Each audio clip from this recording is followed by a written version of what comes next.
अरे यार, gravitation, fluids, thermal, कितने टॉपिक्स रहते हैं। कल एग्ज़ाम है।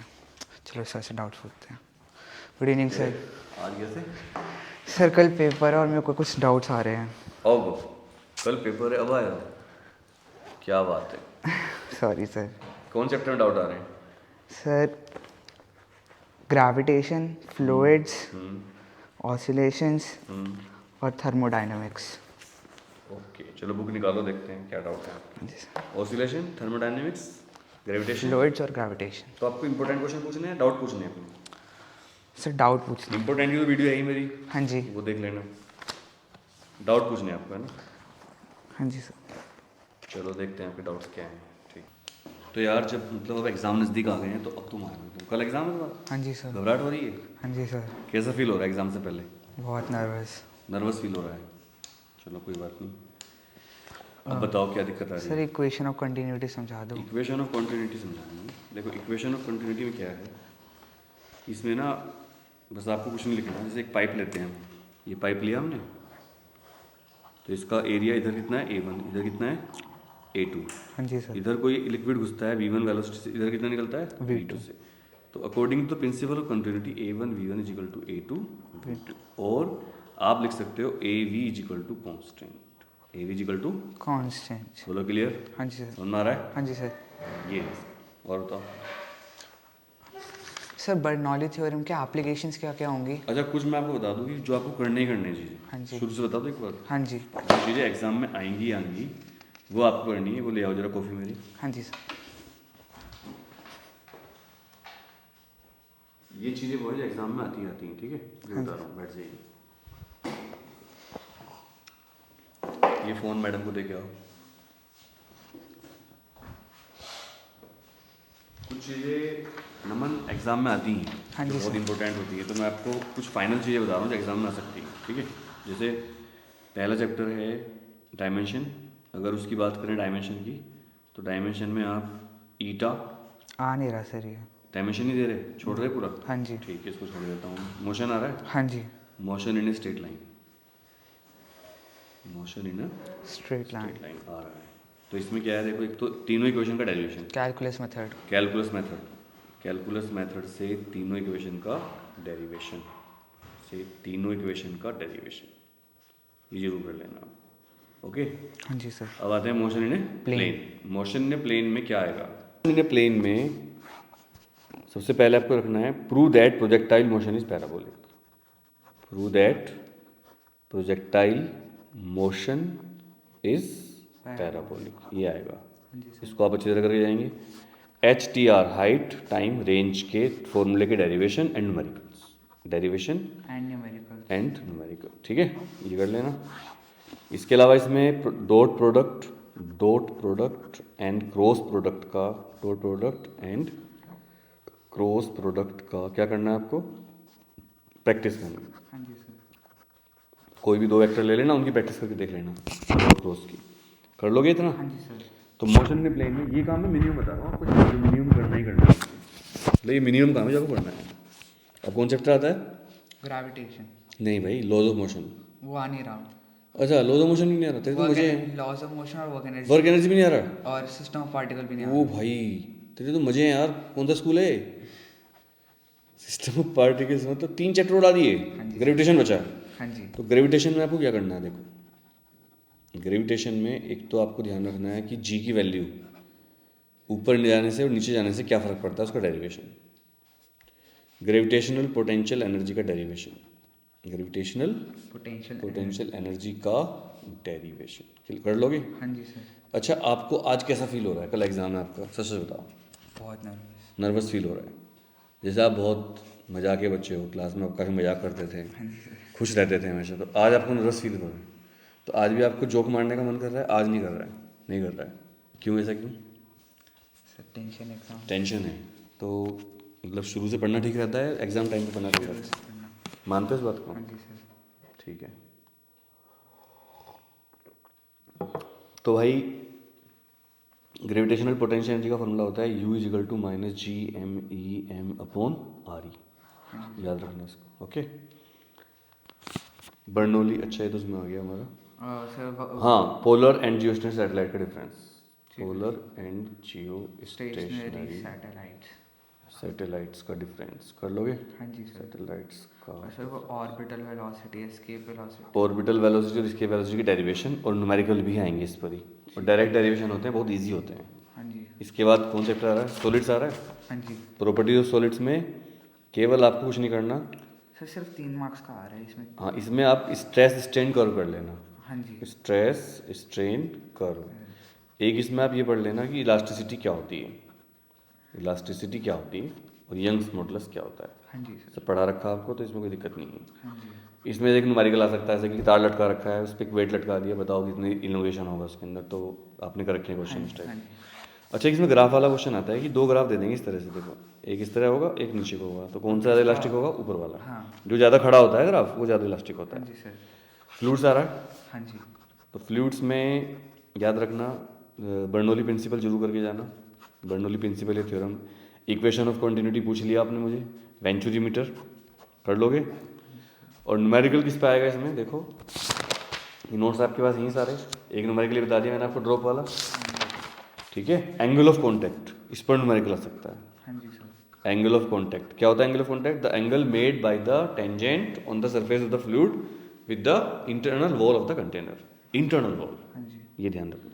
सर। अच्छा, कैपिलैरिटी क्या होता है? कैपिलैरिटी होती है जैसे कोई ट्यूब है पतली बहुत, जिसकी लेंथ तो बहुत ज़्यादा हो, रेडियस बहुत छोटी हो, तो जिसको आप कंटेनर में रखते हो किसी में, तो उसमें कंटेनर में जो पानी का लेवल होता है या लिक्विड का, वो उससे बहुत ऊपर चला जाता है। और इसकी हाइट जो होती है, कितनी हाइट तक जाएगा, ये होता है 2s cos theta upon r rho g. Where आज मैंने स्पेशल टाइम दिया आपको, गांव से आया हूँ मैं आपके लिए। Thank you sir. सारे बच्चे, आज छुट्टी थी मेरी, हाँ जी। तो ध्यान रखना इस बात का कि सर ने सपोर्ट किया था। हाँ कभी जी। भूल जाओगे? नहीं सर। क्या कह रहा, फालतू की बात नहीं याद रखता मैं। नहीं सर, ऐसे तो। तो एस सरफेस टेंशन, थीटा क्या है, angle of contact, R radius, rho क्या है, डेंसिटी जी क्या है, 9.8 मीटर पर सेकंड स्क्वायर, तो इसको कर लेना। हाँ जी। कर लोगे ना?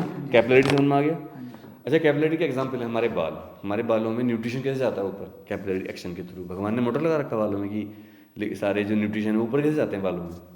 और जो ट्रीज होते हैं, पेड़, उनमें कैसे जाता है? इतने जो ऊंचे पेड़ होते हैं उनमें ऊपर तक कैसे जाता है nutrition? Xylem phloem. Xylem phloem तो ठीक है, बट उनके अंदर कौन सा एक्शन होता है? मोटर तो नहीं है।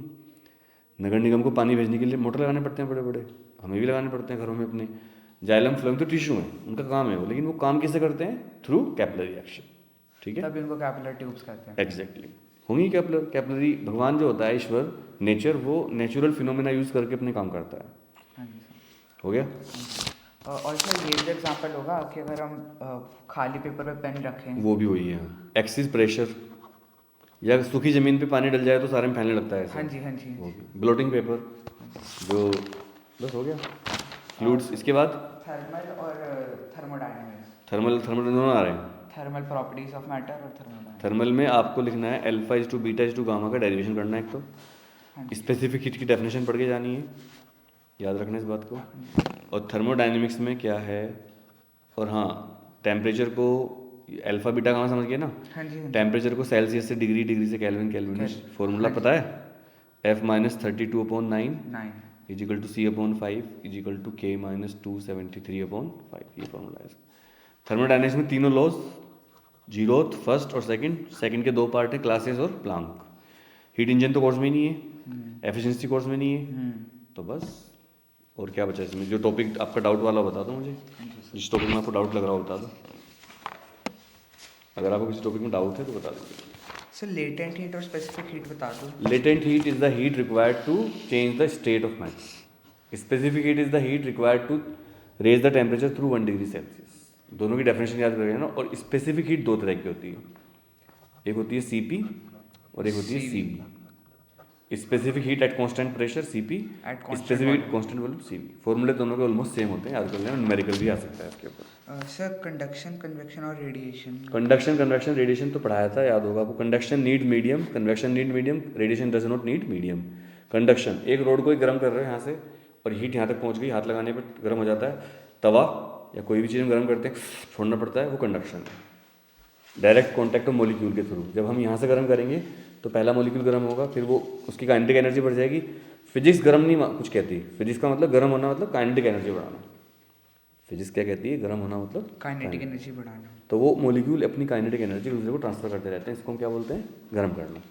अच्छा, कन्वेक्शन में क्या होता है, जैसे पानी है, एक घड़े में पानी रखा है ऐसे, तो पानी गर्म कर रहे हो आप, तो पानी यहाँ से जो गर्म पार्टिकल होंगे ऊपर जाते रहेंगे, ठंडे पार्टिकल नीचे जाते रहेंगे, इसको कन्वेक्शन बोलते हैं। और radiation like sunshine travels through vacuum, ये रेडिएशन। सर ये क्या anomalous behaviour of water? Anomalous behaviour of water का मतलब ये है कि वाटर जो होता है वो अपने जो टेम्परेचर की वेपर होती है उससे 4 डिग्री ठंडा रहता है, कुछ टेम्परेचर को अपने अंदर स्टोर कर लेता है लेटेंट हीट की फॉर्म में, तो ये होता है एनोमलस बिहेवियर ऑफ वाटर। तो अगर आप एक ही टेम्परेचर की वेपर से जल जाओ कोई बच्चा और उसी टेम्परेचर के पानी से, तो वेपर ज़्यादा हार्म करेगी, क्योंकि वेपर का टेम्परेचर 4 डिग्री ज़्यादा रहता है पर। और इसी की वजह से गर्म पानी अगर आप फ्रिज में रखते हो, ठंडा पानी रखते हो, तो कौन सा जल्दी जमेगा, बर्फ़ किससे जल्दी बनेगी? पर ठंडा पानी और गर्म पानी। मैंने अपने फ्रिज में गर्म पानी रखा थोड़ा और आपने ठंडा रखा, कौन सा फ्रिज जल्दी जम जाएगा पानी? ठंडा। गर्म। कैसे? बस anomalous behaviour of water. 4 degree. और इसीलिए मछलियाँ पानी के अंदर जिंदा रहती हैं, क्योंकि पानी ऊपर से जम जाता है, सिर्फ ऊपर वाली लेयर जमती है, नीचे नीचे वो थोड़ा गर्म रहता है पानी, 4 डिग्री का डिफरेंस रहता है। और होता ऑसिलेशन वेव बता दिया अभी इम्पोर्टेंट। और हाँ, SHM में टोटल एनर्जी का फॉर्मूला जरूर रिविजन करके जाना, मैकेनिकल एनर्जी इन SHM, हाँ जी सर, ये जरूर आएगा, बता रहा हूँ अभी। रेजोनेंस क्या होता है ये कर लेना। ऑर्गन पाइप आ रहे हैं? नहीं। क्या बात है, तेरे तो बहुत वैसा सिलेबस आ रहा है डाउन डाउन सा, तो अब तो कर लोगे ना? हाँ जी सर। और कोई डाउट है तो बताओ जल्दी। नहीं सर। हो गया सब कुछ क्लियर? हाँ जी। पूछ, न्यूमेरिकल पूछना है कोई और? ना। कर लोगे? हाँ जी। पक्का? हाँ जी। डरोगे तो नहीं? नहीं सर। अब कैसा फील हो रहा है, थोड़ा बेटर? बहुत कॉन्फिडेंस आ रहा है? आपने पूरे साल पढ़ाई करी है, हाँ जी थोड़ी आपकी तबीयत खराब थी इस साल, तो आप बीच बीच में नहीं आ पाए, हाँ जी सर। तो वो ईश्वर भी देखता है। आज ज़्यादा जागना मत। कितने बजे सो गया आज? 12 बजे। 12 बजे सो जाना। सुबह कितने बजे जाना स्कूल? 7 बजे। तो जल्दी सो जाना 12 बजे तक हर हालत में। हाँ जी सर। अभी ऐसे टॉपिक पढ़ो जो आपको आते हैं अच्छी तरह से। न्यूमेरिकल को छोटे छोटे न्यूमेरिकल प्रैक्टिस करके देख लो। न्यूमेरिकल कभी भी 30% ज़्यादा नहीं आते पेपर में। हाँ जी सर। जो तुम्हें आता है वो डेरिवेशन प्रैक्टिस करो, जो तुमने पढ़ रखा है उससे याद करो, उससे तुम्हारा कॉन्फिडेंस बढ़ेगा। हाँ जी सर। आराम से खाना खाना, हैवी खाना मत लेना, रिलैक्स रहना, कोई डरने की बात नहीं है। जैसे आप डरोगे तो पैनिक हो जाओगे, हाँ जी। तो आपकी तबीयत भी खराब हो सकती है, और आपकी तबीयत जल्दी खराब हो जाती है। So wish you all the best. Thank you sir. ठीक है, अब तो जाना है, बैठना है, नहीं सर। कुछ पूछना है बताओ।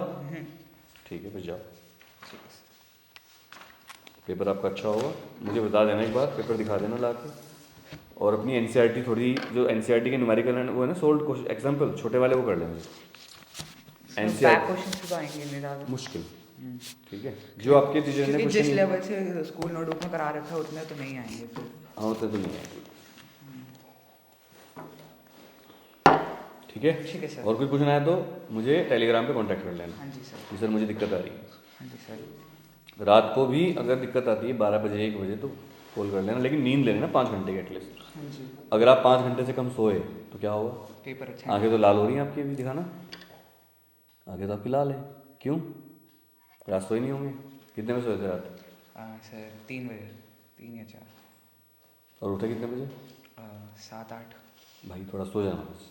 हाँ जी सर। ठीक है, हाँ जी। चलो, महादेव आपको कामयाब करेंगे, गुरुदेव आपको कामयाब करेंगे, गुरु जी जीते रहो। आराम से जाओ।